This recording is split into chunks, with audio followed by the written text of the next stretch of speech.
Hello, Mallards. It is Wednesday, and I thought that today I would be telling you about Aladdin as I went to see it at DPAC, but some plans changed, and I decided to give the tickets to Yaneli and her husband, so they are out seeing Aladdin, and from what I understand, having an absolutely lovely time. I have seen the show, they have not, so I think they're very excited to be there, and I'm very excited to have been able to provide them those tickets. And I instead came home, played some Diablo, not with my dad and brother, just by myself running around because I'm trying to do more things and level myself up just like the tiniest, littlest, ittiest, bittiest bit so that I can get somewhat close to where my dad and my brother are. Probably not actually, but like we're inching our way there. And then scrolled TikTok for a while. And now I'm gonna look up a Stucky fanfic that has re-entered my brain recently because I want to think about it again.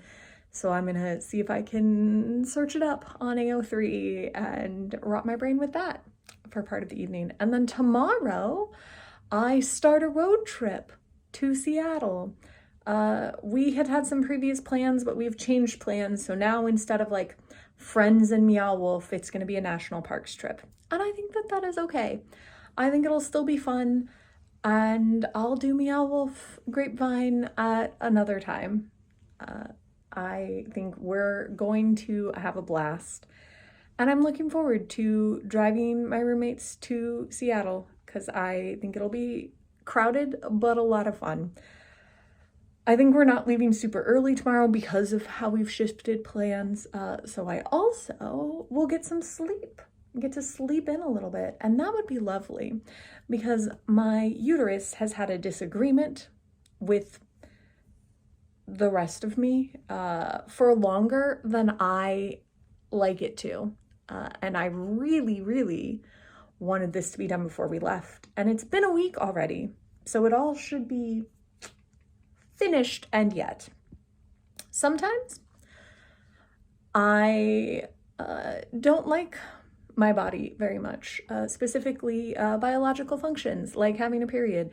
I did spend this morning Googling how much does it cost to get an out-of-pocket hysterectomy. The answer is like a lot, like $10,000 to $20,000. $20,000 for what the Red Room would just do for free.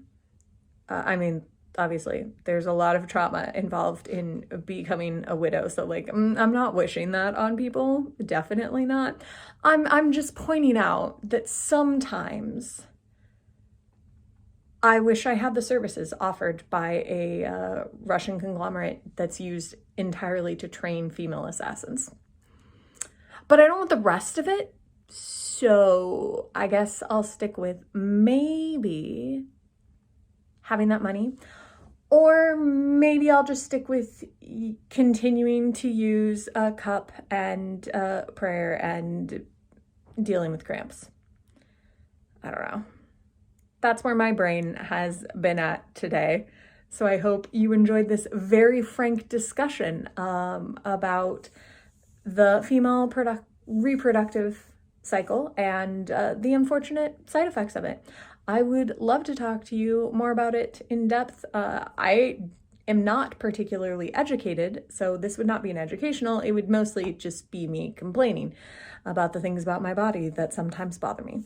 But I also really like my body for a lot of reasons. It gets me around. I can lift a lot of heavy things. I can do a lot of moving, a lot of walking, a lot of creating, and I really do appreciate my body for that. So you win some, and you generally lose the rest. That's just the way it goes. I'll see you tomorrow.